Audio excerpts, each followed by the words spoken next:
시간을 통해 내게 허락하신 시련을 통해 나의 믿음도 강하게 자라나고 험한 산과 골짜기 지나는 동안 주께 더 가까이 나를 이끄시네. 내가 겪는 시험이 어렵고 힘겨워도 내 주님보다 크지 않네. 내 앞에 바다가 갈라지지 않으면 그가 나로 바다 위 걷게 하리. 나는 믿네. 주의 능력으로 내 삶 새롭게 되리. 나는 믿네. 주의 능력으로 담대히 나가리라. 주와 함께 싸워 승리하리라. 날마다 믿음으로 나아가라. 다시 한번 내게 허락하신 시련을 통해 나의 믿음도 강하게 자라고 험한 산과 골짜기 지나는 동안 주께 더 가까이 나를 이끄시네. 내가 겪는 시험이 어렵고 힘겨워도 내 주님보다 크지 않네. 내 앞에 바다가 갈라지지 않으면 그가 나로 바다 위 걷게 하리. 나는 믿네. 주의 능력으로 내 삶 새롭게 되리. 나는 믿네. 주의 능력으로 담대히 나가리라. 주와 함께 싸워 승리하리라.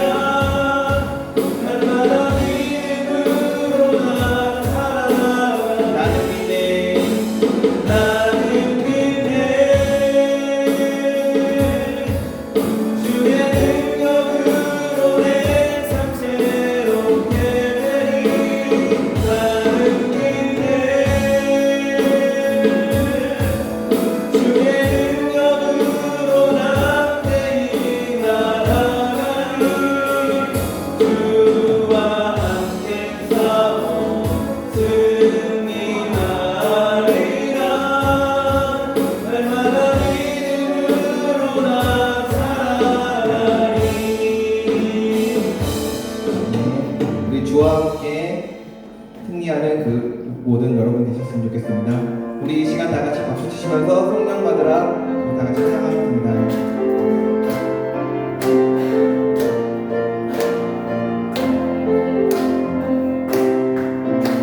성령 받으라.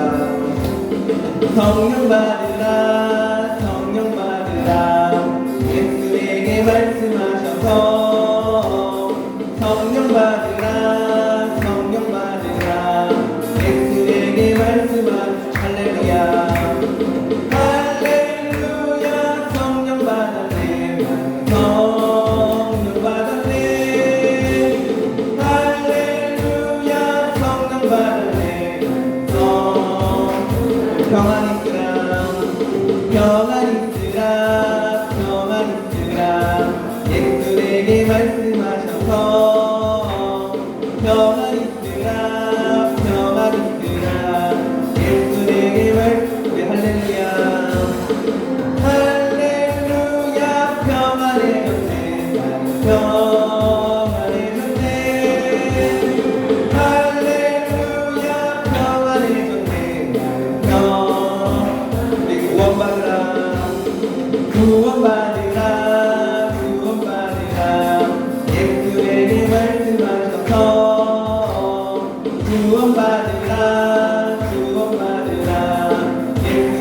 말씀 할렐루야 할렐루야 구원받았네 구원받았네 할렐루야 구원받았네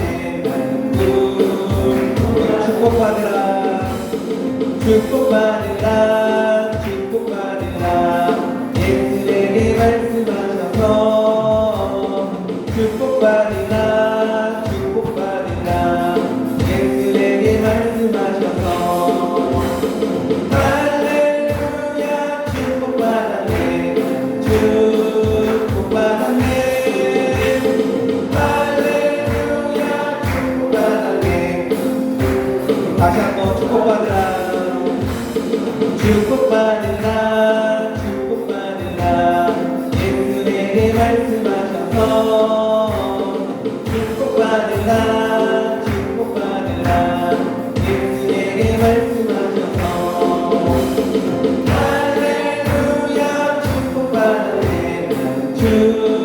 축복받았네 할렐루야 축복받았네 다같이 성령 충만으로 성령 충만으로 성령 충만으로 뜨겁게 뜨겁게 성령 충만으로 성령 충만으로 뜨겁게 뜨겁게 성령 충만으로 걷는 바람 땅끝까지 전파하리라 성령 충만으로 걷는 바람 이래 우리 말씀 충만으로 말씀 충만으로 말씀 충만으로 새롭게 새롭게 말씀 충만으로 말씀 충만으로 새롭게 새롭게 말씀 충만으로 거듭나서 끝끝으로 살아가리라 말씀 충만으로 거듭나서 새롭게 우리 은사 충만으로 은사 충만으로 은사 충만으로 하나님 하나님 은사 충만으로 은사 충만으로 하나님 하나님 은사 충만으로 태어나 태양 세상 이겨나가리 은사 충만으로 태어나 세상이 할렐루야 할렐루야 할렐루야 우리 주장교회 할렐루야 할렐루야 우리 주장교회 성령 충만으로 뜨겁게 말씀 충만으로 배롭게 은사 충만으로 되어 주의 다시 한번 할렐루야 할렐루야 할렐루야 우리 중앙교회 할렐루야 할렐루야 우리 중앙교회 성령 충만으로 뜨겁게 말씀 충만으로 새롭게 은사 충만으로 되어 주의 일하리라 우리 다 함께 일어나 임내 찬양, 합심 찬양함으로 성령 강림호 셋째 주일 예배 주님께 올려드립니다.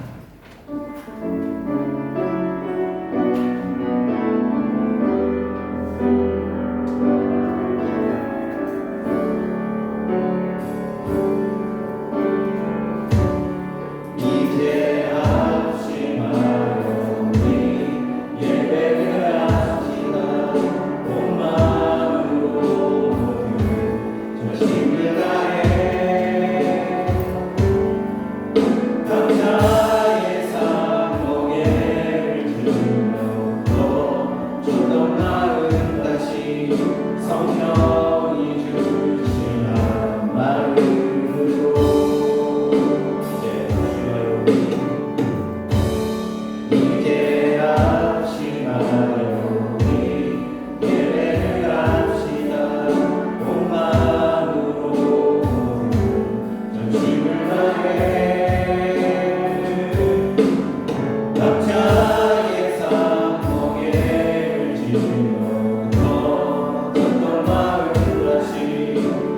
성령이 주시한 마음으로 기도할 때 주님의 시선이 먼 곳을 향해 찬양하는 우리의 입술 기도를 기뻐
살아계신 하나님 아버지, 지난 한 주 세상 속에 살아갈 때 우리를 돌보시고 우리를 보호하시며 우리를 온전한 하나님의 백성으로 살게 하여 주심에 감사하며 이와 같이 거룩한 주를 맞이하며 영광의 예배 올려드릴 수 있는 은혜 허락하여 주시니 감사합니다. 우리가 영과 진리로 예배할 때 주님 홀로 영광 받아 주옵시고 예배하는 심령 가운데 하나님의 뜨거운 사랑과 은총을 가득히 허락하여 주옵소서. 그렇게 임하시고 역사하실 사랑이 많으신 예수님의 이름으로 감사하며 기도드립니다. 아멘. 우리 영광 찬송 38장 예수 우리 왕이여 함께 찬양합니다.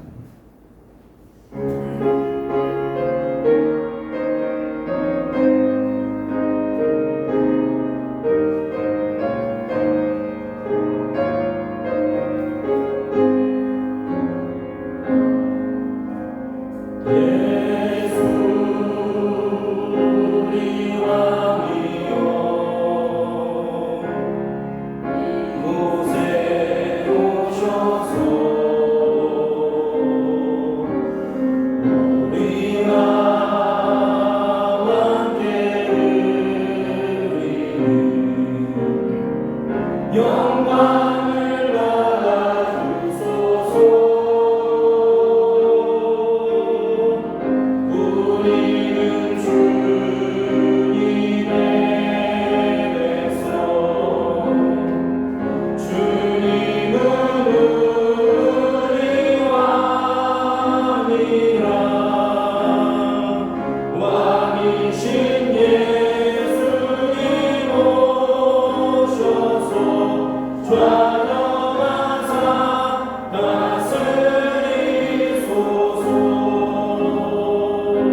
오셔서 이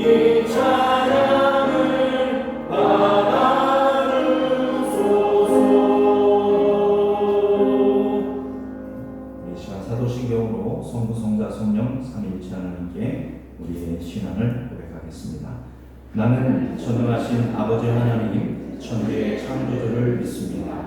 나는 그의 유일하신 아들 우리 주 예수 그리스도를 믿습니다. 그는 성령으로 잉태되어 동정녀 마리아에게서 나시고 본디오 빌라도에게 고난을 받아 십자가에 못 박혀 죽으시고 장사된 지 사흘 만에 죽은 자 가운데서 다시 살아나셨으며 하늘에 오르시어 전능하신 아버지 하나님 우편에 앉아 계시다가 거기로부터 살아있는 자와 죽은 자를 심판하러 오십니다. 나는 성령을 믿으며 거룩한 공교회와 성도의 교제와 죄를 용서받는 것과 몸의 부활과 영생을 믿습니다. 아멘.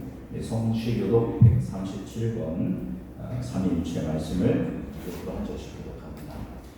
예수께서 세례를 받으시고 곧 물에서 올라오실새 하늘이 열리고 하나님의 성령이 그를 가시려 자기에게 임하심을 보시더니 하늘로부터 소리가 있어 말씀하시되 이는 내 사랑하는 아들이요 내 기뻐하는 자 하시니라. 그러므로 너희는 가서 모든 민족을 제자로 삼아 아버지와 아들과 성령의 이름으로 세례를 베풀고 내가 너희에게 분부한 모든 것을 가르쳐 지켜야 하라. 볼지어다 내가 세상 끝날까지 너희와 항상 함께 있으리라 하시니라. 몸이 하나여 성령도 한 신이니 이와 자신과 신의 한 성령 안에서 불신을 받았느니라. 주도 한 분이시오 믿음도 하나요 세례도 하나요 하나님도 한 분이시니 곧 만유의 아버지가 만유 위에 계시고 만유를 통치하시고 만유 가운데 계시도다. 아멘. 이 자리에 앉으셔서 예배찬송 183장 빈들의 마라풀 같이 찬양하신 후에 임양순 목사님 나오셔서 기도해 주시겠습니다.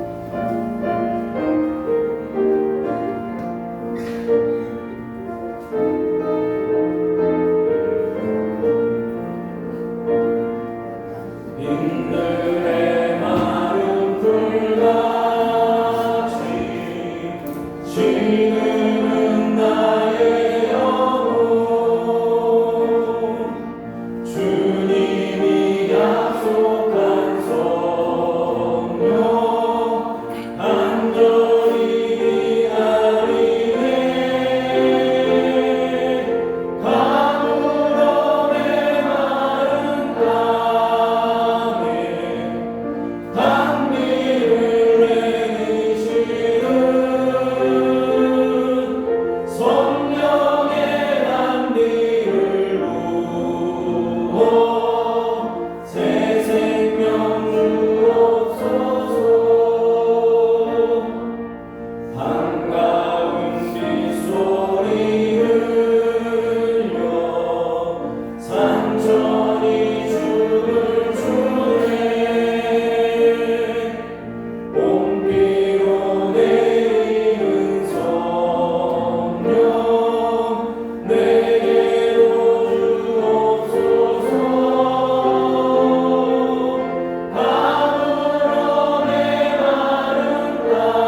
하시고 생사화복을 주관하시는 하나님 아버지 감사합니다. 각자의 저들 삶 가운데 흩어져 살다가 이 시간 한 마음으로 주님 전에 나와 예배드릴 수 있도록 인도해 주심을 또한 감사드립니다. 이 시간 우리의 찬양과 예배를 통하여 주님 영광 받아 주시옵소서. 주님, 우리는 연약하고 부족한 존재입니다. 하나님 말씀 따라 살아가려고 노력하지만 저희들 세상의 가치관에 흔들리며 살아왔던 모습을 아버지 하나님 회개합니다. 주님, 이 시간 예수님의 보혈로 깨끗한 정직한 영으로 새롭게 하여 주시옵소서. 주님, 시간 드려지는 예배를 기쁘게 받아 주시옵소서. 주님, 예배 가운데 임재하여 주시어 성령 충만함으로 말씀을 듣는 우리의 마음을 열어주시고 하나님의 뜻을 온전히 깨닫는 은혜의 시간이 될 수 있도록 주님 인도하여 주시옵소서. 말씀을 전하시는 목사님께 성령 충만함을 더하여 주시고 선포되는 말씀이 우리의 삶을 변화시키는 생명의 말씀이 될 수 있도록 주님 도와주시옵소서. 사랑하는 주님, 우리 교회가 하나님의 비전을 품고 사랑과 지혜가 살아있는 공동체를 만들어가며 공성지역의 복음의 역사가 일어날 수 있도록 주님 축복하여 주시옵소서. 주님, 저들 연약한 마음과 몸이 지친 이들에게 위로와 세임을 주시고 질병으로 고통받는 자들에게 치유의 은혜를 더하여 주시어 더욱 믿음으로 성장하여 나가며 예수님을 만나는 은혜의 시간들이 될 수 있도록 주님 도와주시옵소서. 주님, 교회를 위하여 예배를 위하여 수고하는 손길들 위해 주님 축복하여 주시고 늘 주님이 그들이 기쁨으로 감당할 수 있도록 주님 하여 주시옵소서. 사랑의 주님, 모든 말씀을 우리를 죄에서 구원하신 예수 그리스도의 이름으로 감사하며 기도드리옵나이다. 아멘.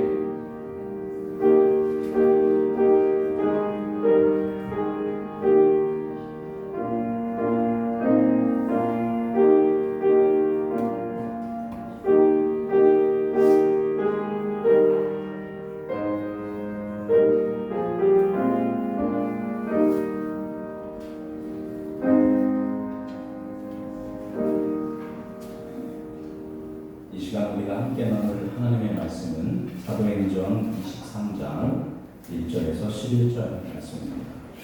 사도행전 23장 1절에서 11절 말씀 인도식도록 하고 마지막 절은 인도했습니다.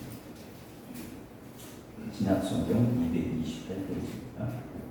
바울이 공회를 주목하여 이르되 여러분 형제들아 오늘까지 나는 범사의 양심을 따라 하나님을 섬겼노라 하거늘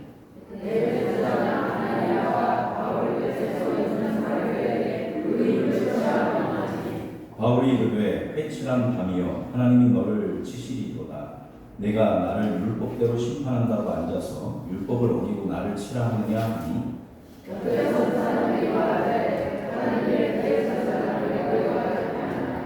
바울이 이르되 형제들아 나는 그가 대제사장인 줄 알지 못하였노라. 기록하였으되 너의 백성의 관리를 비방하지 말라 하였느니라 하더라.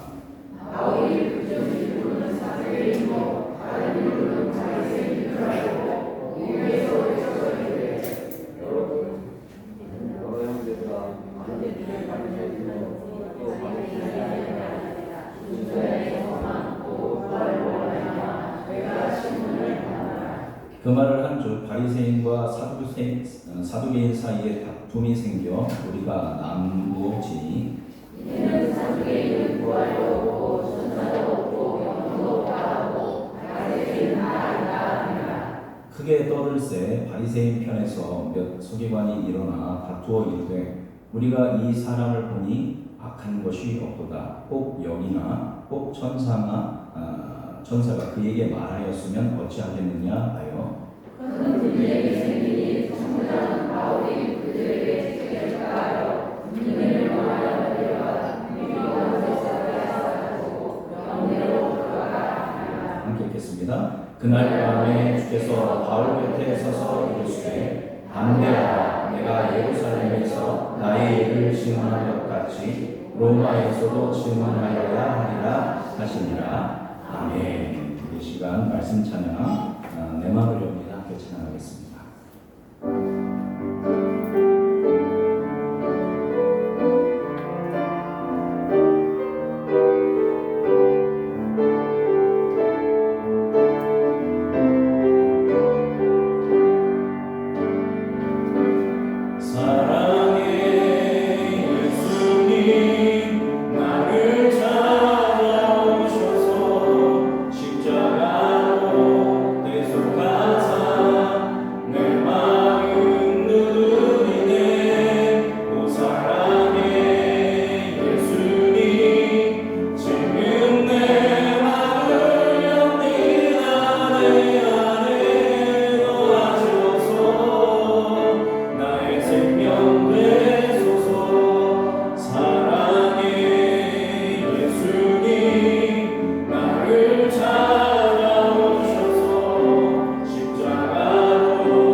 주님의 예배에 오신 여러분을 예수 그리스도의 이름으로 환영하고 축복합니다.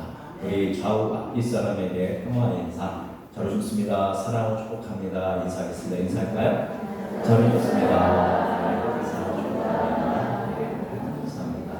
오늘 담대하라 로마 100가지 로마에서도라는 제목으로 하나님의 말씀 나눌 때에 우리 삶 가운데 복음을 증언할 때 복음을 가로막는 장벽들은 무엇이 있으며 그것을 우리가 어떻게 극복하고 온전한 복음을 증언할 수 있는지 우리가 깨닫고 복음의 전도자로서 우리 세워지는 은혜의 시간 되기를 주님의 이름으로 축복합니다. 우리 지난 시간 우리는 바울이 자신을 죽이려고 했던 유대인들에게 한 간증에 대해서 나누었습니다.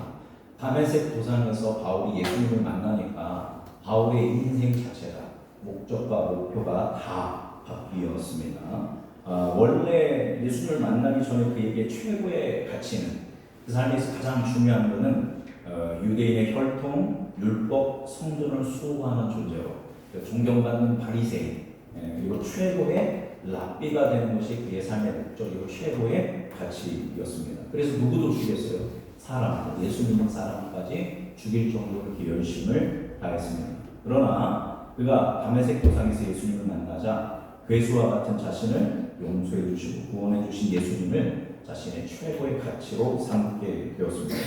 이제는 유대인, 율법, 성전, 가말리엘, 문화생, 바리새인이 자신의 자랑거리, 자부심이 아니라 오직 예수 그리스도가 그의 자부심이자 자랑거리가 되었습니다. 그래서 이 예루살렘에서 자기가 죽을 수 있는 상황 가운데서도 생명을 아끼지 않고 강력하게 예수 그리스도의 복음을 담대하게 전했던 것입니다. 이렇게 열심히 복음을 전할 때 이 복음을 가로막는 복음의 전진을 가로막는 여러 가지 장벽들이 생기게 됩니다. 그 장벽들은 무엇이었는지 바울은 그것을 어떻게 극복하였는지를 함께 나누도록 하겠습니다. 우리 먼저 첫 번째 장벽인데요. 17절 말씀 같이 읽어보겠습니다. 10절 읽어볼까요? 후에 내가 예루살렘으로 돌아와서 성전에서 기도할 때에 황홀한 중에 바울의 간증이 끝난 게 아니에요. 계속 연결됩니다. 그래서 내가 다메섹 도상에서 부활하신 예수님을 만났다. 이걸 얘기한 다음에 그 후에 바울이 다메섹에 있다가 아라비아 사막에 있다가 어디로 갔어요? 예루살렘으로 왔습니다. 예루살렘에 돌아와서 어디서 기도합니까? 성전에서 기도를 하였다는 겁니다. 예루살렘 성전에서 간절하게 기도할 때 하나님께서 환상 중에 바울에게 중요한 계시를 주십니다. 바울이 이 이야기를 할 때 여러분이 궁금한 것처럼 유대인들도 궁금하게 귀를 열면서 뭐라고 바울에게 계시의 말씀을 주셨나 들었을 겁니다. 무엇이었냐면 18절 같이 읽어보겠습니다. 18절 읽어볼까요? 봄에 주께서 내게 말씀하시되 속히 예루살렘에서 나가라. 그들은 내가 내게 대하여 증언하는 말을 듣지 아니하리라 하시거늘. 바울한테 뭐라고 그래요? 속히 어디에서 나가라? 예루살렘에서 나가라. 이게 처음 이제 간증하는 겁니다. 초반에 예수님 믿었을 때 성전에서 기도하고 있는데 예루살렘에서 나가라. 왜냐하면 그들은 누굽니까? 유대인들은 이스라엘 사람들은 바로 네가 나에 대해서 예수 그리스도에 대해서 증언하는 걸 들을 거다 안 들을 거다 안 들을 거다라고 이야기를 한 것입니다. 즉 유대인들은 예수님이 메시아다, 우리의 그리스도다, 구약에 예언된 구원자다라고 하는 바울의 복음을 듣지 않을 거다라고 예수님이 바울에게 말씀해 주신 것입니다. 그러면 이들이 지금 쉽게 받아들일 수 없으니까 누구에게 전하라고 했을까요? 21절 같이 읽어봅니다. 읽어볼까요? 나더러 또 이르시되 떠나가라. 내가 너를 멀리 이방인에게로 보내리라 하셨느니라. 어디로 가라고 했어요? 이방인. 또 어떤 이방인으로? 멀리 있는 이방인으로 내게 너를 보내겠다. 내가 복음을 전하라고 너에게 이야기를 그렇게 예수님께서 나타나서 이야기를 해 주십니다. 이게 무슨 말입니까? 지금 유대인들이 그렇게 기다렸던 메시아이신 예수가 오셨는데 누구는 안 믿는다. 유대인은 안 믿으니까 먼저 누구에게 전하라? 이방인들에게 복음을 전하라라는 것만으로 유대인들은 지금 바울이 얘기하는 것을 들었을 겁니다. 그런데 여러분 지금 바울이 이 계시를 어디서 받았다고 했죠? 예루살렘의 어디에서? 성전에서 받았다라고 이야기합니다. 예루살렘의 성전은 어디입니까? 이스라엘의 영적 심장부이고 가장 유대적인 공간이 예루살렘의 성전인데, 이 예루살렘 성전에서 바울이 내가 기도했는데 받은 게 뭐냐면 복음을 누구에게 전해라? 이방인에게 전해라. 누구는 안 듣는가? 유대인에게는 안 듣고 이방인 들어보니까 이방인에게 전해라. 어디에서 들었다고요? 예루살렘의 성전. 아주 지극히 유대적인 곳에서 구원은 지금 이방인들에게 주어질 거다라고 바울이 내가 계시를 받았다라고 지금 이 유대인들에게 간증을 하고 있는 것입니다. 이 이야기를 듣자 이제 군중들은 다시 한번 뒤집히게 됩니다. 22절 같이 읽어보겠습니다. 자막을 빨리빨리 넘겨주시기 바랍니다. 22절. 자, 함께 읽겠습니다. 이 많은 것까지 그들이 듣다가 소리질러 이르되 이러한 자는 세상에서 없애버리자, 살려낼 자가 아니라 하여 떠들며 옷을 벗어 던지고 티끌을 공중에 날리니. 예, 이 말을 하는 사람들이 듣다가 뭐를 질러요? 소리를 지르면서 이러한 자는 뭐 해야 한다? 죽여야 한다라고 이야기하고 있습니다. 살려둬서는 안 된다라고 하면서 뭐를 던지고 옷을 공중에 던지고 뭐를 날렸대요? 티끌을 공중에 날렸다고 하는데 저 티끌은 먼지, 흙을 얘기하는 겁니다. 그 광장에 있는 사람들이 막 옷을 던지고 티끌을 막 그 흙을 던지니까 흙먼지가 가득했겠죠. 그거는 그들의 뭐를 표현하는 거냐면 분노를 표현하는 겁니다. 자기네 분노가 뭐하다? 의로운 분노라고 하면서 표현하고 있는 것입니다. 바울이 얘기하는 것은 유대인은 구원 못 받아라는 게 아닙니다. 이미 유대인은 복음을 가지고 있고 말씀을 가지고 있는데 이게 유대인에게만 주어지는 게 아니라 누구에게도 주어진다. 이방인에게도 우리 예수 그리스도 메시아는 유대인만의 메시아가 아니라 놀랍게도 온 세상의 메시아라는 것이 바울의 핵심인데, 이 유대인들은 그건 안 듣고 그러면 하나님 우리를 버리고 누구를 선택했다? 이방인을 선택했다는 말이냐? 네가 어디서 들었는데? 예루살렘 성전에서 들었는데 그 들은 거는 잘못 들은 것이다 라고 하면서 분노하며, 그들은 신학적으로 분노하며 저 바울이라는 놈은 살 가치가 없는 겁니다. 당장 숨통을 끊어서 이 세상에 없애버리자라고 하면서 그 분노를 표현한 것이 바로 공중에 옷을 던지고 큰 먼지를 던진 것입니다. 당장이라도 누굴 죽이려고 하는 거예요? 바울을 죽일 기세로 덤벼들었다는 겁니다. 이들이 뭐를 가로막겠다는 거예요? 바울이 복음을 전하는 복음의 전진을 가로막겠다. 여러분 기억하십니까? 성전에서 그 이방인이 들어갈 수 없는 담이 있다고 했죠? 원어로 뭐라고 했죠? 소자로 시작하는데 소래, 그죠? 그 소래를 칠 겁니다. 그래서 복음이 전진하지 못하도록 이 바울을 가로막는 겁니다. 이들이 죽이려고 하죠. 이때 또 다시 로마 총부장이 다시 개입해서 바울을 살려냅니다. 24절 말씀 같이 읽어볼까요? 자, 24절 읽어보겠습니다. 천부장이 바울을 영내로 데려가라 명하고 그들이 무슨 일로 그에 대하여 떠드는지 알고자 하여 채찍질하며 신문하라 한대. 바울이 죽게 생겼으니까 바울을 층계에서 이야기하고 있지 않았습니다. 그래서 빨리 데리고 어디로 들어가라? 영내로 들어가라. 저번에 죽을 뻔했는데 살려줬는데 이번에도 바울이 죽게 생겼는데 또 뭐 한 거예요? 살려줬습니다. 로마의 장수인 천부장이 살려준 겁니다. 이렇게 보면 로마 군인이 누구를 되게 잘 대해주는 것 같아요. 바울한테 되게 환대하고 호의적으로 대하는 것 같지만 절대 그런 게 아닙니다. 지금 이스라엘의 이 예루살렘에 소요가 일어나면 그 책임을 자기가 져야 하니까 이 소요를 잠재우기 위해서 바울을 급하게 체포한 겁니다. 근데 지금 아무리 얘기를 들어도 이 이스라엘 사람 얘기를 들어도 도무지 뭐가 문제인지를 이 청장이 모르겠으니까 이 문제를 해결하기 위해서 자기 부하인 백부장에게 100명을 이끄는 장교에게 가서 이 사람 뭐 해라? 채찍질하라 라고 이야기합니다. 채찍질해서 신문하라 라고 이야기를 합니다. 자, 그런데 우리가 채찍하면 어떤 채찍이 생각나요? 기본적으로 이렇게 외줄 채찍으로, 그죠? 말 같은 거 치는 채찍으로 생각하지만 로마 군인이 쓴 채찍은 그런 채찍이 아니었습니다. 이거는 여러분 패션 오브 크라이스트라는 영화를 보시면 알겠지만 고문용 채찍입니다. 고문용. 그래서 가죽끈이 여러 개 달려있어요. 채찍에. 그리고 그 가죽끈 끝에는 뭐가 있냐면 동물의 뼈라든가 납을 박아놓습니다. 그래서 뭔가 신문할 때 죄수를 이렇게 등을 이렇게 꺼내놓고 등에다가 채찍질을 탁 칩니다. 그럼 채찍을 탁 치고 끝나는 게 아니라 채찍을 딱 치는 순간 그 국물뼈와 낙덩어리들이 어디에 박혀요? 피부에 딱 박힙니다. 박히면 그걸 탁 꺼내면 피부가 막 찢겨 나가는 게 바로 이 채찍질입니다. 한마디로 뭐 하는 거예요? 고문하는 겁니다. 고문하는. 그래서 지금 바울을 지금 천부장이 백부장한테 뭐 시켜라? 고문을 시켜서 진상을 밝혀내라 라고 이야기를 한 겁니다. 방금 바울이 죽을 뻔했는데 구사일생으로 살았는데 정작 이 로마 병사들 앞에서는 뭐를 당하겠습니까? 고문을 당한 그런 상황에 놓이게 되었다는 것입니다.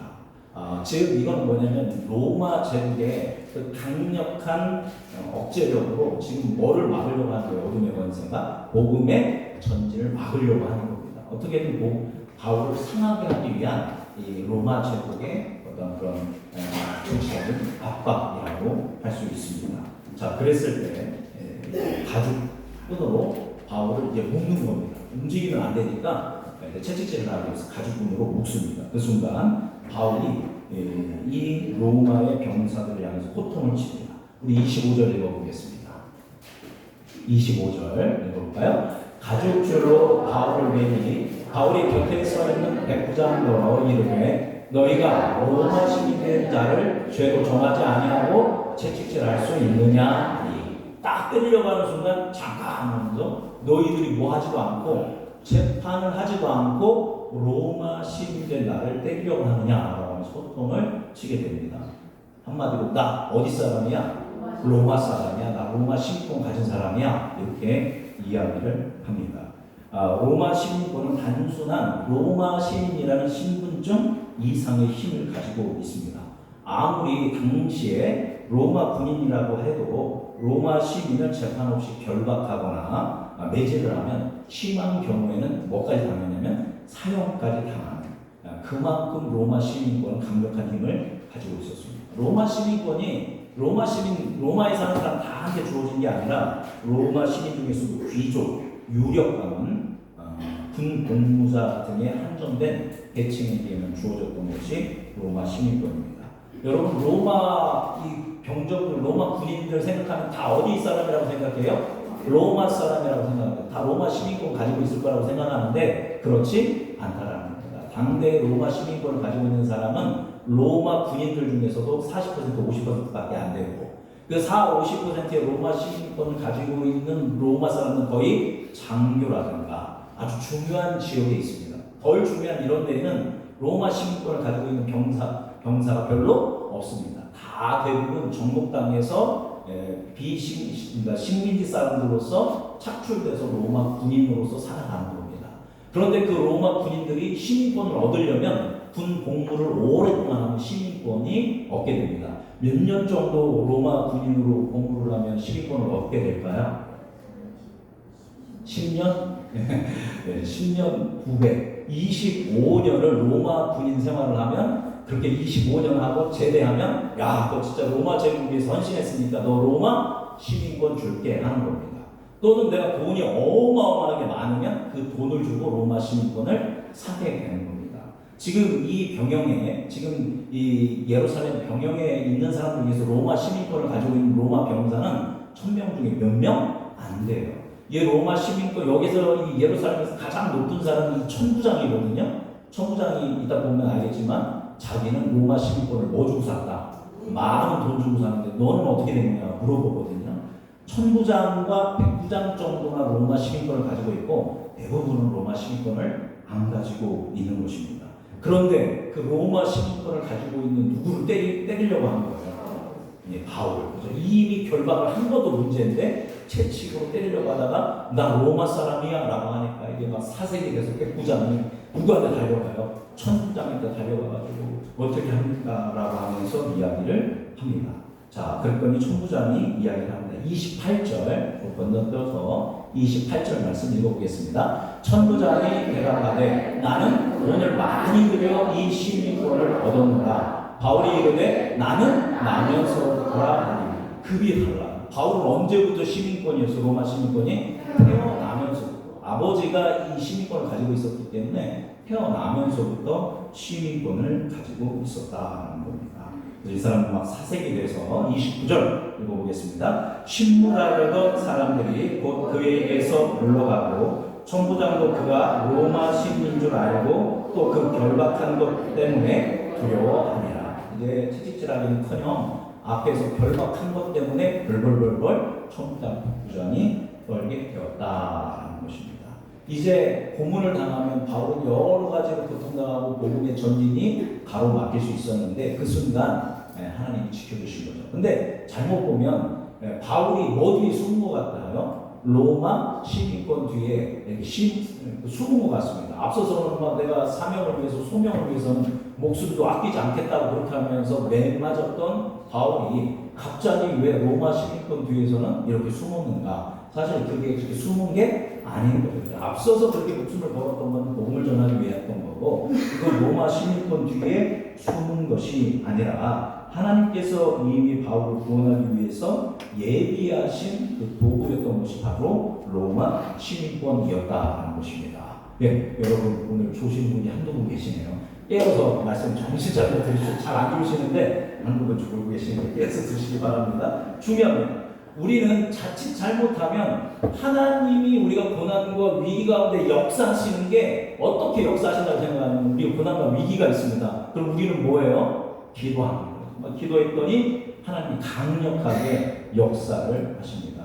예를 들어 우리 박정혜 성도님 어르신이 암이 있어서 그죠? 이제 검진 받는다고 했는데 우리 그 며느리 이영화 집사님이 그 3일 동안 금식 기도를 하셨대요. 오늘을 위해. 그래서 가서 검진을 받아보니까 6개월 후에 오라고. 아직은 뭐 하기도 어렵다고. 6개월 후에 오라고 해서 그 정도로 건강한 상태라고 이렇게 얘기를 하셨다고 합니다. 어떻게 보면 기도의 응답이죠. 그럼 누가 역사하셨어요? 하나님이 역사하셨고, 우리는 뭐가 이렇게 드라마틱하고 특별하고 초월하고 초월적이고 초자연적인 걸 원합니다. 물론 그렇게 응답하십니다. 우리 집사님의 기도에 또 우리 교회 교인들의 기도에 응답하실 때 이렇게 건강한 또 물론 계속 봐야겠지만 이런 은혜가 있었는 줄 믿습니다. 그러나 우리 하나님은 그런 특별하고 초월적이고 초자연적인 거 말고 일반적인 일로 일반적인 사람들을 통해서 일반적인 방법으로 역사하시는 분도 우리 하나님인 줄 믿습니다. 예를 들어 우리 몸이 아프면 목사님한테 기도 부탁하고 교인들한테 기도 부탁하면 우리가 기도합니다. 기도 받고 또 우리는 또 어디를 가요? 병원을 갑니다. 병원을 갈 때도 조사를 해봐서 이걸 제일 잘 고칠 수 있는 병원으로 가는 겁니다. 그리고 좋은 의사를 찾아가요. 그래서 찾아갔더니 잘 수술받고 잘 회복 가운데 있게 된 겁니다. 이게 누구 덕이에요? 우리가 생각하기에는 좋은 병원 잘 소개받아서 좋은 의사 선생님한테 치료받아서 내가 못했다, 치료받았다라고 생각합니다. 그러나 그게 아니라 그 역시 누가 역사하신 거예요? 하나님이 가장 적당한 시간에 좋은 선생님, 좋은 병원을 만나서 좋은 치료를 받을 수 있게 하신 것도 누가 역사하신 거예요? 하나님이 역사하시는 방법인 줄 믿습니다. 그것을 우리는 영적으로 깨달아야 합니다. 근데 뭔가 드라마틱하고 초월적인 것만을 구하는 것 말고 어떻게 내 삶 가운데 역사하신지를 볼 수 있는 영적 통찰력과 분별력을 가진 여러분 되기를 주님의 이름으로 축복합니다. 그러니까 바울 지금 뭐 가지고 있었어요? 로마 시민권을 가지고 있었던 겁니다. 그것 역시 누구의 은혜였다? 하나님의 은혜로 은총이 있기 때문에 바울이 어디든 가든 뭐를 담대하게 전할 수 있어요? 복음을 강하고 담대하게 전할 수 있습니다. 왜냐하면 뭐를 가지고 있기 때문에 로마 시민권을 가지고 있었기 때문이다라는 것입니다. 어둠의 권세는 로마 제국의 폭력으로 복음의 전진을 가로막으려 했지만 또한 하나님께서 예비하신 로마의 시민권을 통해서 이것들이 좌절되게 됩니다. 이제 로마 천부장은 이 불법적인 방법이 아니라 이제 합법적인 공식적인 방법으로 이 문제를 해결하기 위해서 절차를 받습니다. 즉 산헤드린 공회를 소집합니다. 우리 30절 말씀 읽어보겠습니다. 30절 읽어볼까요? 이튿날 천부장은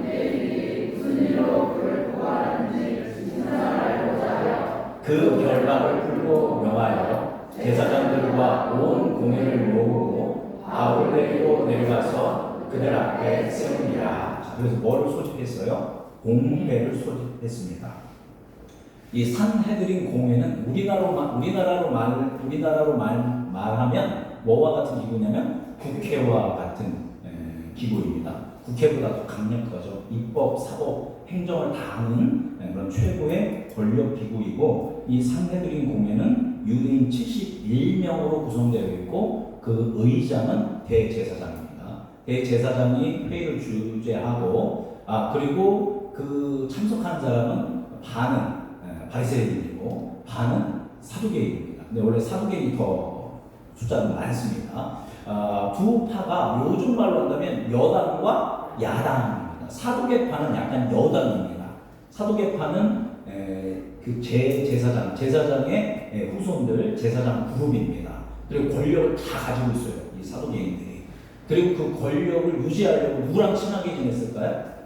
로마 제국하고 친하게 지냈습니다. 그 로마 제국에서 제사장을 임명을 했거든요. 그럼 누구한테 잘 보여야 돼요? 사두개인들은 로마 당국에게 잘 보이려고 애를 썼고, 이 사람들은 또 종교적으로는, 신학적으로는 모세 5경만 믿었어요. 창세기, 출애굽기, 레위기, 민수기, 신명기만 믿었고, 천사 없다, 영 이런 거 없다, 그리고 사후세계 없다, 그러니까 뭐도 없다, 부활도 없다. 이 세상에서 율법대로 살아가는 게 참된 구원이다라고 믿었던 게 사두개인입니다. 여당입니다. 권력을 유지해야 하니까. 그리고 야당은 무슨 파예요? 바리새파입니다. 바리새인들은 구별된 존재로서 뭐에 대해 저항했냐면 로마 제국에 저항하면서 독립운동을 했던 사람들 중에 많은 사람들이 바리새인이었습니다.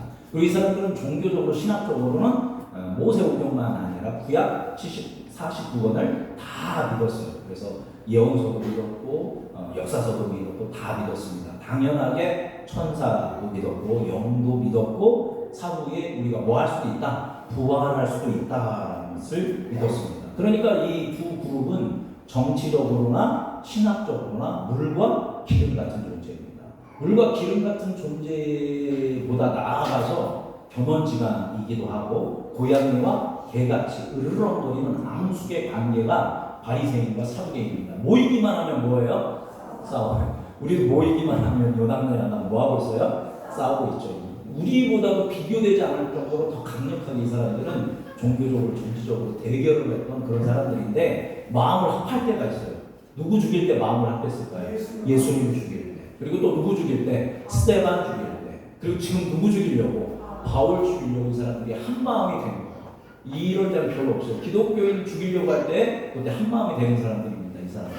그런데 그 사람들이 이제 바울을 죽이려고 하는데, 이때 바울이 아주 그 민감한 문제인 신학적인 문제를 던지게 됩니다. 그 민감한 문제는 바로 부활의 문제를 꺼내든 것입니다. 우리 7절 말씀, 죄송합니다. 여기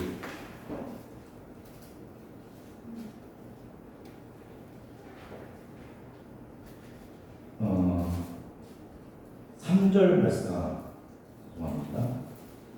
3절 말씀 읽어보겠습니다. 6절 말씀 읽어보겠습니다. 읽어볼까요?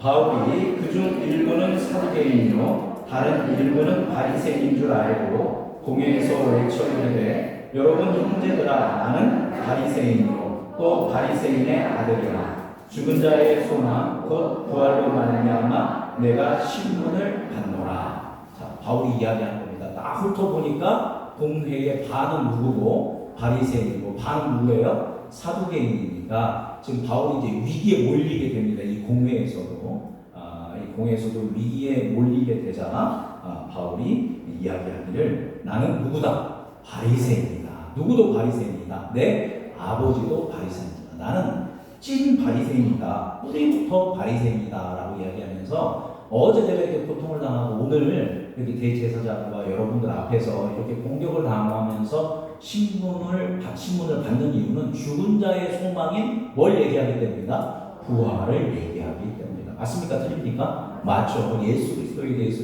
부활에 대해서 증언했고 지금도 그 부활을 증언하고 있기 때문입니다. 그러자 갑자기 이 바울이 이 발언을 하는 순간 쫙 두 갈래로 갈라지게 됩니다. 무슨 파와 무슨 파로?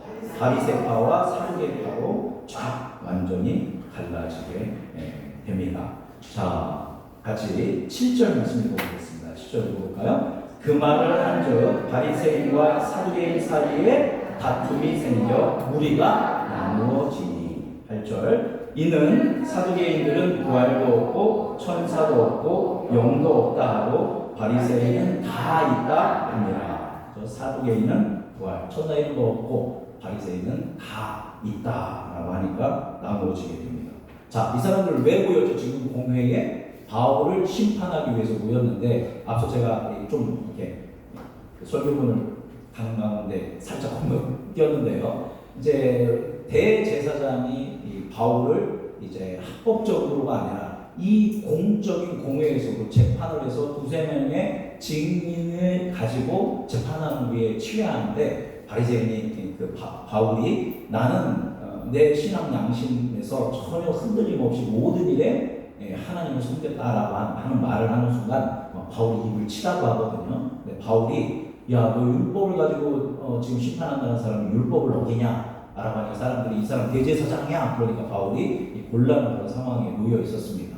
그럼에도 불구하고 바울이 했던 말들이 다 맞죠. 이 시점에서 바울이 이 부활에 대한 논증을 꺼내든 겁니다. 사실 모여있는 사람들이 다 누구 죽이려고 했어요? 바울을 죽이려고 모여 있는데, 자, 갑자기 이제 나누어지면서 9절 읽어보겠습니다. 9절 크게 떠들세 바리새인 편에서 몇 수기관이 이르며 다투어 이르되 우리가 이 사람을 보니 악한 것이 없고, 방금까지 뭐 하려고 했으면서 죽이려고 하면서, 야, 이게 누가 하는 얘기예요? 바리새인들 얘기한 거야. 이제 바리새인 얘기가 바울이 바리새인이라고 하니까 우리가 보니까 틀린 말이 없는데 이 부활 맞아 라고 이야기하는 겁니다. 그러면서 혹 계속 읽겠습니다. 혹 영이나 혹 천사가 그에게 말하였으면 어찌하겠느냐 하여. 진짜 바울이 얘기하는 것처럼 혹 천사가 혹 성령이 바울한테 말했으면 이 사두개파 니들 어떻게 하려고 하느냐 라고 하면서 누구 편을 드는 거예요? 바울 편을 드는 것입니다. 자, 어둠의 권세는 산헤드린 공회의 권위로 복음의 전진을 막으려고 했지만 이 역시 허사가 되었습니다. 바울을 재판하려고 했던 이스라엘의 최고 권력 기구인 산헤드린 공회 자체가 진리를 판단하기에는 스스로들 자기들도 진리에 대한 일치가 있어요, 없어요? 없는 겁니다. 누구를 재판할 수 있는 그런 사람들이 못 되는 겁니다. 순식간에 갈라져서 한 사람 한쪽은 살려줘야 한다, 한쪽은 죽여야 한다라고 하고, 또 최고의 그 권력기구의 최고의 의장인 대제사장은 재판 과정도 없이 바울을 치라고 얘기하는 율법을 범하는 그런 잘못된 재판을 진행했기 때문에 이 산헤드린 공회를 통해서 바울의 복음 전진을 막으려고 했던 이 권력 구조 자체가 다 뭐한 거다? 잘못된 것이다라는 것을 스스로 드러내게 됐다라는 겁니다. 이거에 대해서 바울이 바로 부활이라는 주제를 들어서 변증한 겁니다. 10절 읽어보겠습니다. 10절 큰 분쟁이 생기니 천부장은 바울이 그들에게 찢겨질까 하여 군인을 명하여 내려가 무리 가운데서 빼앗아 가지고 영내로 들어가라 하니라. 또 누가 살려줬어요? 또 천부장이 살려줍니다. 이제 천부장은 적극적으로 살려줘야 돼요. 얘는 뭐 시민권을 가지고 있습니까? 로마 시민권을 가지고 있습니다. 이제 바리새파인과 사두개인이 바울을 막 서로 찢으려고 하니까 군인들이 이 바울을 데리고 다시 안토니오 성체로 다시 데리고 들어가게 됩니다. 자, 이제 바울은 다시 군영으로 돌아와서 감옥에 다시 갇히게 됩니다. 차가운 감옥에 누워 있으면서 시간이 지나면서 밤이 되게 됩니다. 이 밤중에 바울은 어떤 마음이었을까요? 바울의 입장에서 생각해 보면 1박 2일 동안 엄청나게 많은 일이 일어난 것입니다. 성전에서 결례를 행하고 있는데 갑자기 유대인 군중들이 자기를 막 끌고 와가지고 구타하기 시작했죠. 구타를 당했고, 그 다음 로마 군인들한테 끌려가서 뭐 당할 뻔했어요? 고문당할 뻔했고, 채찍에 맞으면서 고문당할 뻔했고, 세 번째는 당시 이스라엘 최고 권력기구인 공회에서 또 다시 한번 뭐 할 뻔했어요? 죽을 뻔했다라는 겁니다. 그 구사 일생의 위기 속에서 여전히 지금 바울은 풀려나지 못하고 어디에 있냐면 밤중에 감옥에 갇혀 있다라는 겁니다. 복음 전하는 그 목적 하나를 가지고 왔는데 그의 몸과 마음은 지칠 대로 지쳐 있었을 것입니다. 그런데 그 밤 갑자기 한 분이 찾아오십니다. 11절 말씀 함께 읽어보겠습니다. 11절 볼까요? 그날 그 밤에 주께서 바울 곁에 서서 이르시되 담대하라. 내가 예루살렘에서 나의 일을 증언한 것 같이 로마에서도 증언하여야 하리라 하시니라. 아멘. 본인은 혼자 있다라고 생각했는데 그날 밤 갑자기 바울 곁에 누가 나타나셨어요? 주님이 나타나십니다. 이 주님은 누구냐면 예수님을 얘기하는 것입니다. 예수님이 나타나 임재하십니다. 예수님께서 바울 곁에 서서 따스하면서도 강력한 음성으로 말씀합니다. 바울아, 뭐해라? 담대하라. 두려워하지 말아라. 네가 지금 이렇게 예루살렘에서 간절하게 나의 부활을 증언하는 것처럼 천부장 앞에서 그리고 대제사장 앞에서 수많은 로마 이스라엘 군중 앞에서 증언한 것처럼 어디에서도 로마에서 로마 사람들 앞에서 나아가 누구 앞에서 로마 황제 앞에서도 복음을 전하게 될 것이다 라고 예수님께서 위로하시고 응원하시고 힘을 주시게 됩니다. 우리 사도행전 계속 봐왔죠, 그죠? 사도행전 3차 전도여행을 끝나면서 가는 곳곳마다 영적 지도자들이 바울한테 뭐라고 해요? 예루살렘 가지 마라. 가면 고통당한다. 심지어 누구도 알았어요? 바울 스스로도 내가 가면 이제 결박당하고 고초당하고 심지어 뭐 할 수도 있다? 순교당할 수도 있다라고 생각하였습니다. 정말 그 예상대로 1박 2일 동안 계속 여기저기 끌려다니면서 받고 고통당하였습니다. 육체적으로는 구타를 당하고 인격적으로는 모욕과 조롱을 받았고 종교적으로는 이단자로 낙인 찍혀 사형을 당할 뻔되었습니다. 그러나 바울이 혼자 있다고 생각했지만 그 순간순간마다 누가 보호해 주셨습니까? 주님께서, 하나님께서 보호하시고 구원하셨습니다. 성전에서 구타당해서 죽을 뻔했을 때 로마 천부장을 하나님께서 보내주셔서 구원해 주셨고, 로마 군인들이 바울을 채찍질에 고문을 하려 할 때 바울의 로마 시민권으로 바울을 보호해 주셨고, 공의의 재판을 받을 때는 바울의 신학적인 통찰과 로마 천부장을 통해서 하나님께서는 바울을 보호해 주셨다는 겁니다. 한번 그 사진표 한번 띄워주시겠습니까? 표. 예, 이게 오늘 설교입니다.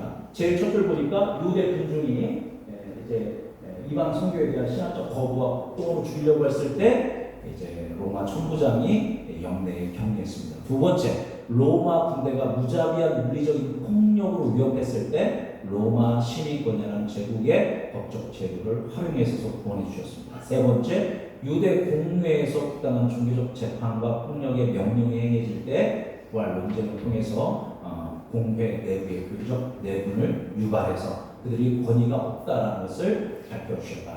다양한 사진 보여주시겠습니까? 예, 요게 오늘 얘기를 저도 인공지능을 사용하기 시작했습니다. 노트북에 에러으로 제 설교를 딱 집어넣고 이걸 이미지로 만들어줘 했더니 이렇게 이미지가 만들어진 거예요. 그래서 저도 처음에 이렇게 해보는 건데, 저 오늘 설교를 쭉 쫓아보면 어디에서 예루살렘 성전에서 이단에게 복음을 전하다. 그랬던 유대인들이 죽이려고 했고, 천부장이 살려고, 그리고 이제 바울을 이제 고문하려고 할 때 로마 시민권으로 보호해 주셨고, 그 다음 그림 이제 공회에서 이렇게 했고, 감옥에 있을 때 예수님이 바울에게 얘기해 주신 겁니다. 그러면서 너의 목적지는 예루살렘이 아니야. 예루살렘에서 사형당하는 거, 예루살렘에서 순교하는 것이 하나님의 뜻이 아니었습니다. 하나님의 뜻, 하나님의 계획은 어디까지 가는 거였어요? 로마였습니다. 다음 사진 보여주시겠습니다. 다음 사진. 예. 그러니까 저기 조그만 데가 어디예요? 예루살렘입니다. 그러면 이 모든 것이 시작된 예루살렘인데, 이 예루살렘에서 머무는 것이 아니라 당시 세계의 중심이고, 여기에 복음이 전해지면 전 세계에 복음이 퍼지는 어디로 보내려고 하셨던 거예요? 로마로 보내시기 위해서 하나님께서 바울 삶 가운데 임하시고, 이 예루살렘의 수많은 고난과 역병을 통해서 하나님께서 빌드업 하시고, 바울아, 너 잘했어. 예루살렘에 잘했어. 어디에서도 이렇게 하면 돼. 로마에서 이렇게 하면 된다라고 한 것입니다. 그러니까 결국 어떻게 보면 이 세 번의 수많은 고난과 역경이 있었는데, 이게 바울이 어디에까지 가는 로마에까지 가는 동력이 되었다.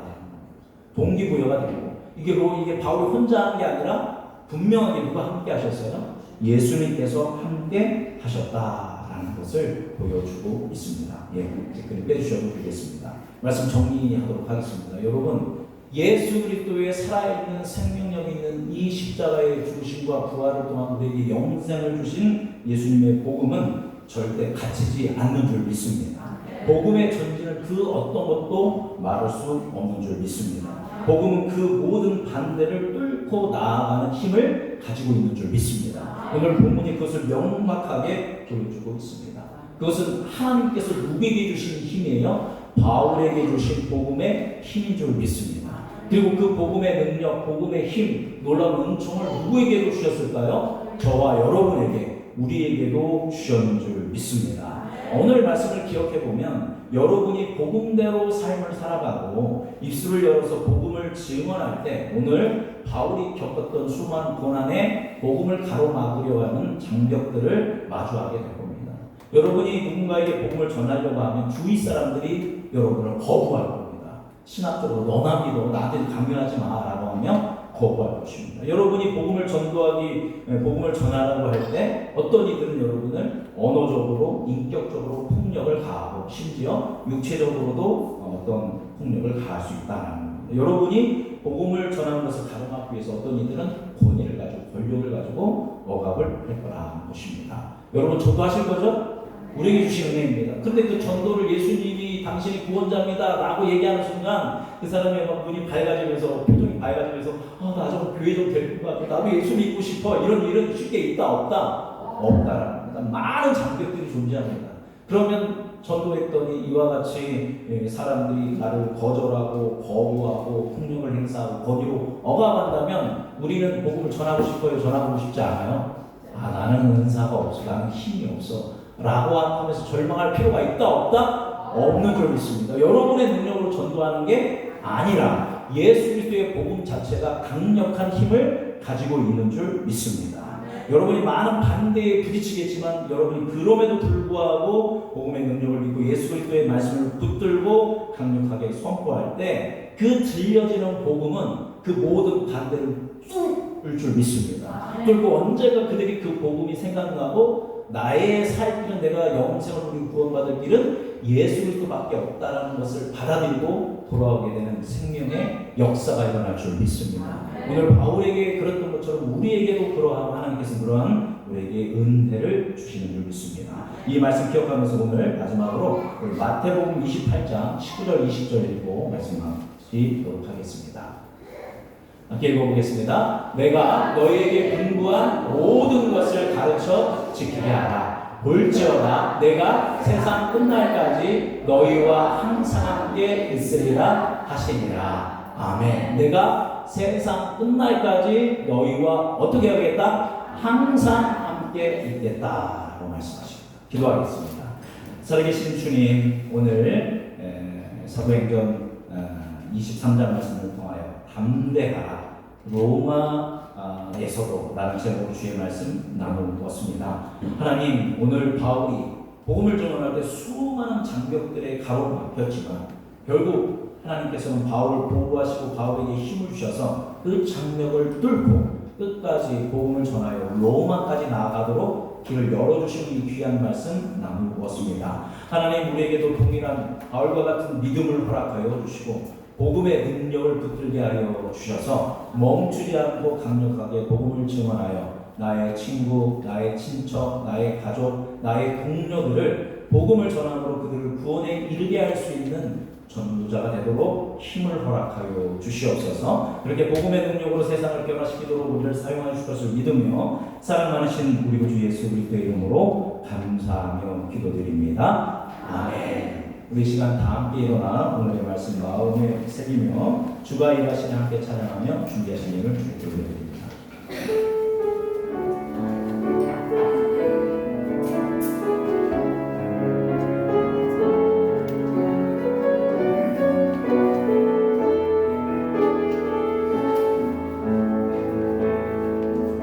나의 점으로 갈 때 힘들의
대한 또한 귀한 말씀을 통하여 깨닫게 하여 주심에 감사하며 또한 한 주의 삶을 돌봐주실 것에 대하여 신뢰하며 이와 같이 주님께 귀한 예물을 올려드립니다. 이 예물이 주님의 나라, 주님의 몸된 교회, 돌봄이 필요한 이들, 복음이 필요한 이들을 위하여 귀하게 쓰임받는 예물 되도록 은혜 내려주시고 우리가 드린 찬양처럼 주님을 향하여 모든 것을 아끼지 아니하고 주님을 신뢰하며 걷는 자의 삶 가운데 일하신다는 약속을 주신 것처럼 이 한 주의 삶 가운데 우리의 삶 가운데 일하시고 역사하여 주시옵소서. 주님 한 분만으로 말미암아 감사하며 기뻐하며 승리하는 한 주의 삶을 살 수 있도록 인도하여 주실 것을 믿으며 사랑 많으신 우리 구주 예수 그리스도의 이름으로 감사하며 기도드립니다. 아멘. 우리 자리에 앉으시면서 좌우 앞뒤 사람에게 담대하게 복음을 전합시다. 인사하겠습니다. 인사할까요?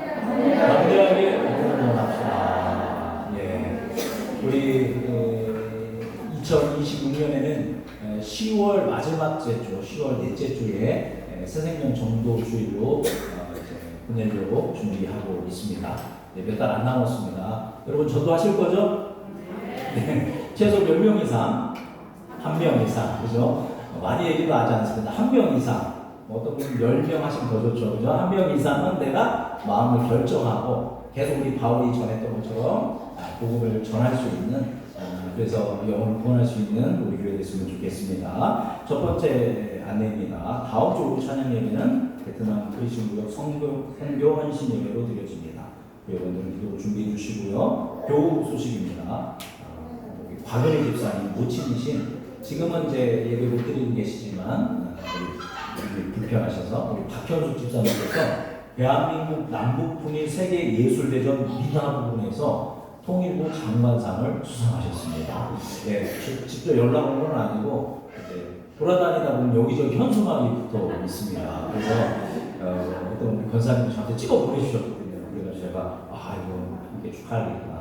오늘 박은희 집사님 안 보이시지만 축하드리고 또 박현주 집사님 전화번호 있는 분들은 또 전화 주셔서 축하해 주시기 바랍니다. 우리 성경 통독 8명 추가되셔서 현재 24분이 성경 입독하면서 달려가고 있습니다. 또 기도 제목입니다. 임용고시 준비 중인 우리 배서진 청년을 위해서 11월 넷째 주입니다. 열심히 공부하고 있습니다. 위해서 기도해 주시고 또 로스쿨 준비 중인 우리 표성령 청년을 위해서 기도해 주시기 바랍니다. 발음이 어려운데 누구 딸인지 아시나요? 우리 전은경 원사님 딸입니다. 네, 서울대 로스쿨을 이제 올해 준비하고 있습니다. 광고 시간 제가 일일이 얘기하지 않지만 계속 화분이 바뀌잖아요, 그죠? 전은경 원사님이 하고 있는 건데 하나는 표효령, 하나는 표성령 이렇게 기도를 하려고 그렇게 이제 하고 있습니다. 여러분 기억하시고 우리 표성령 자매님 위해서 이제 올 말에 아마 또 이제 로스쿨 시험 볼 건데 우리 서진 형제 위해서 우리 성령 자매 위해서 기도해 주시면 감사하겠습니다. 또 5번째입니다. 우리 손김입니다. 우리 경병수 원사님께서 오늘 떡을 준비해 주셨는데 다름이 아니라 얼마 전에 아드님이 이제 택배를 하시는데 차가 사고가 나가지고 사고가 크게 났습니다. 그래서 차가 거의 폐차 수준까지 났는데 감사하게 그 아드님이 몸을 다치시지 않으셨어요. 우리 원사님 정말 하나님이 보호해 주십니다라고 감사하고 또 이제 얼마 전에 새 차를 구입하셨습니다. 이 모든 것이 하나님의 은혜라고 우리 권사님 고백하면서 감사하면서 떡을 준비해 주셨습니다. 떡 맛있게 드시고 우리 권사님 위해서도 아드님 위해서도 이한호 성도님이시니까 위해서도 기도해 주시기를 바랍니다. 예, 우리 다 함께 일어나서 오늘 말씀 마음에 새기면서 파송의 말씀 선포하고 자리 답주면서 파송 찬양 읽어드리겠습니다. 예수께서 나와 말씀하여 이르시되 하늘과 땅의 모든 권세를 내게 주셨으니 그러므로 너희는 가서 모든 능력을 지켜서 아버지와 아들과 성령의 이름으로 소리를 부르고 내가 너희에게 분부한 모든 것을 가르쳐 지키게 하라. 볼지어다 내가 세상 끝날까지 너희와 항상 함께 있으리라. 아멘.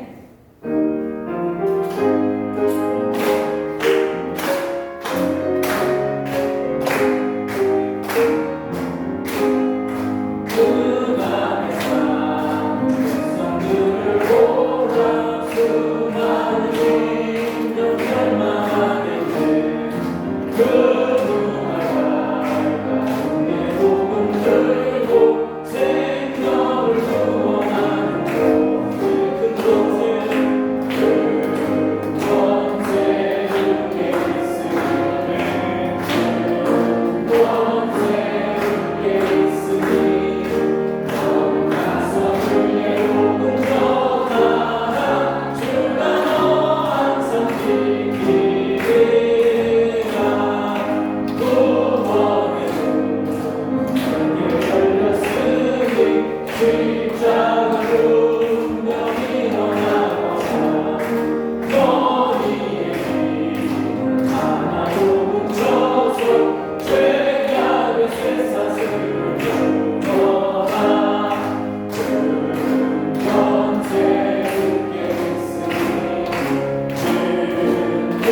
있습니다. 이제는 살아계신 우리 주 예수 그리스도의 놀라우신 은혜와 하나님 아버지의 무한하신 사랑과 성령님의 감화감동 교통교제하시니 오늘 말씀의 사도 바울이 여러 가지 고난과 위기와 강압의 장벽에도 불구하고 복음을 강력하게 증언함으로 복음을 전진시켰던 것처럼 우리 역시 우리가 복음을 증언하고 그리스도인으로 살아갈 때 그 모든 것을 가로막는 장벽을 뛰어넘어 복음의 능력으로 성령의 능력으로 그리스도를 증언하는 삶을 살겠다고 결정하는 그리하여 수많은 영혼을 구원에 이르는 제자의 삶을 살겠다고 하는 우리 음성중앙교회 모든 성도님들 위해 고개 숙여 기도하는 한 사람 한 사람 위해 그 가정과 그 기업 위해 이제부터 영원까지 함께 하시기를 간절히 축원하옵나이다.